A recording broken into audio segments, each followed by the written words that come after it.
Hello, my friends, and welcome back. Thank you very much for being with me again today. I'm pretty sure that you got in a verbal argument with someone in your life, and you tried maybe to reason and bring facts, evidence in order to support your claims, statements. That's how you should do. And those facts, evidence that you provide could be verifiable. All right, well, and I'm pretty sure during this kind of conversation, the opposition, the other person, the other entity, might have reverted or resorted to calling you names all of a sudden. She could have said you're an asshole, you're a bad person, or he could have said the same thing. And that tells you that you won the argument. That means the other side realized that has no arguments, cannot beat you intellectually, so is going to try to hurt you in a baboonish way, in a very how do you call it, I think baboonish way is good enough. So that tells you they ran out of arguments, and therefore they will avoid to debate you intellectually, civilized. So that will get me to why many countries on this planet avoid doing business with the United States of America. And you would say, what does one have to do with the other one? Well, I'm going to show you. Look at the arguments or non-arguments the United States of America, the weasels in charge of us, our diplomats make when they want to do something to another country. They usually revert to, he's a madman, he's crazy, he's evil, he's bad, he, likes chocolate shake or something that somehow is bad. Without bothering to tell you how they got to that conclusion, somehow they say, well, because he kills his opposition. What's your evidence? Some people died over there. What did the courts determine? No, the courts are just corrupt, so you can't win. But my point is, they will call you names, and then they will act upon calling you names, which is smack you. So we have here an example of why countries in the world avoid and will avoid even more to do business with the United States of America, the promoter of free market, democracy, freedom, equity, diversity, inclusion, all these things that they claim to profess and love. So we have here Joe Biden, and I will explain to you, or at least discuss, how did we get to this one. And that gets me to the point that I was making. Countries don't want to make or do business with the United States of America. For this reason. This is an example. The Telegraph. Joe Biden told to cancel $10 billion sanctions relief for Iran. So this guy, and only this guy, who's not there, he can cancel or not cancel Iran's money. Because when I said, you see how weaselly this title is, told to cancel 10 about sanctions relief. What do you mean?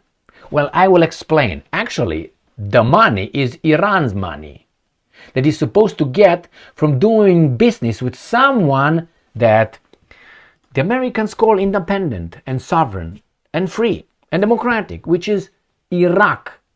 So Iran did business with Iraq. At Iraq's request, they asked Iran for energy. And I say, okay, we're going to give you, but we don't have money. We're going to pay you this, and now we're going to pay. And then the Americans, so the Iranians provided the energy, the product, but this guy somehow, the money did not get to Iran because the third party, the guy who likes free market, blocked it, sanctioned this guy from getting the money from Iraq, not the United States of America, Iraq. And now these guys determine if they should allow the money to go to the country for doing business with another country. This, the third party decides. The one that tells us that they liberated Iraq, and Iraq is a free, democratic, sovereign country and independent. Really?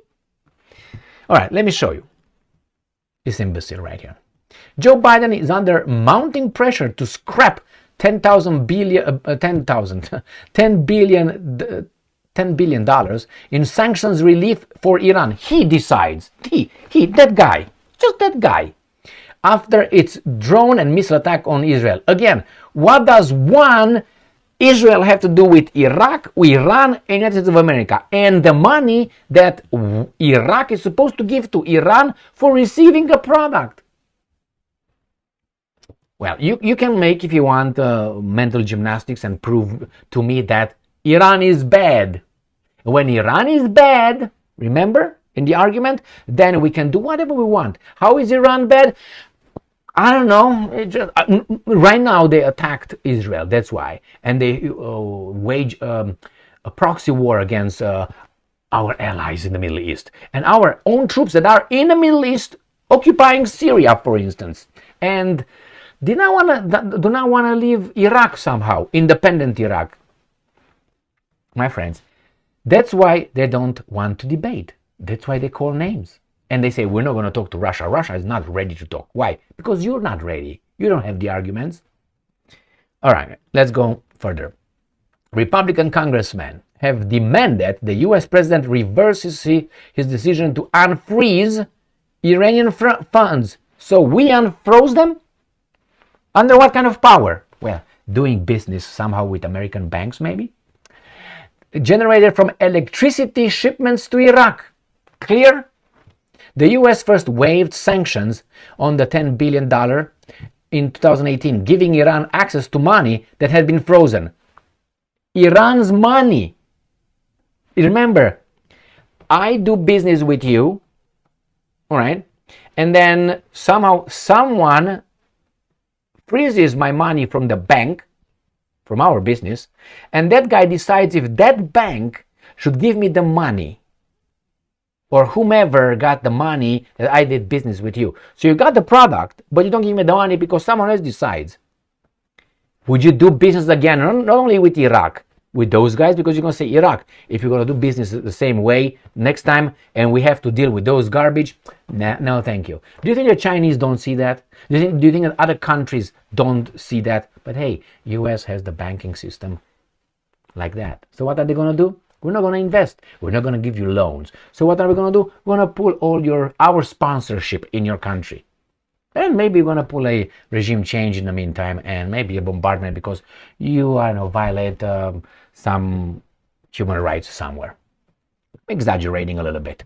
The State Department said the money, which is held in euros in Oman, can only be used for humanitarian purposes. So the Americans decide how I can use my money for humanitarian purposes under the terms of the waiver. However, critics argue this has freed resources and enabled Iran to fund its proxies across Middle East and step up its nuclear weapons program. Again, this is my gut feelings and so on. So let me tell you. So again, you got the Americans telling me how to use my money if they allow me to take my money for some product that I sold already. Someone benefited out of it. Now, is it fair? No, it's not fair. It's not fair whatsoever. So would you do business with them if you were free? No, I wouldn't. I wouldn't, because that means whenever he gets upset because I'm not doing something that he wants me to do, like bend over and get fucked deep, then he's going to do something to me. He's going to freeze my accounts. He's going to fire me. I'm not going to have access to my resources. Maybe they're going to come and bulldoze my house. Collective punishment. Why not? I mean, it's done in other place. So these guys being under that, why not? So I'm not for those guys, against these guys, but you tell me. Someone who should not have anything to do with the whole thing. You don't dictate to what I'm doing. Or you just insert yourself in the equation. Why? Because we are the defender of truth, democracy, freedom, market economies, a free exchange of goods and garbage. Another thing, you're going to see this more and more and more. The US cannot compete on the world market. And they will impose a lot of sanctions and will ban companies for doing business on the market in order to have their garbage compete. Why? They have to have a minimum income of $20 per hour, the minimum wage. How are you going to compete with someone else who has, 3 cents an hour? You can't. Okay, you got that? So remember, the sanctions they made those imbeciles in Europe to impose sanctions on themselves with oil and gas. Who entered finally on the European market? American liquefied natural gas. 3 to 4 times more expensive than the Russians. So they kicked the Russians with the sanctions. Not the Americans place sanctions. They made imbeciles, the Europeans, not to buy it. Sanctioned themselves. So they got out of the market. With the oil, they put a cap on it. So these guys have to buy it more expensive, or the Russian will sell it less. The Russians will not sell it less. What, $60 a barrel or something? I mean, this is free market. It's not whatsoever. And now they banned, the Americans banned, uranium shipments or something like this. And the latest is aluminum and some metals, including gold, the Europeans. So who's going to compete? They take away the competition. Why? Because we say they're bad. Therefore, we have the power to do that. So no wonder why BRICS and other countries will form their alternative financial system over there, because these guys are assholes. Now, I like things to be right and correct and fair and just. Below that, if someone does something wrong, at least we should not notice that. If someone does something wrong, when you catch that someone else, at least that person should say, yeah, man, I did something. I fucked you last night, but you know what? I'm a bad guy, but I did it. What can I do? What can you do against me? Nothing. And the other one, the worst that we actually are witnessing, is this. He fucks you real hard and said, you gotta tell me I'm the best person in the world. And I am exceptional. And the person has to say that. Did you find that somewhere else? Something like this? In a book somewhere? The same. I fuck you, and then you gotta sing all kind of things. Why we like you, we love you, you're the best. Really? Now that's the detestable. Right? So this is the hierarchy, But thank you very much for being with me again today. Keep your money in a bank? No. Stay strong, stay smart, look for the truth, and be just.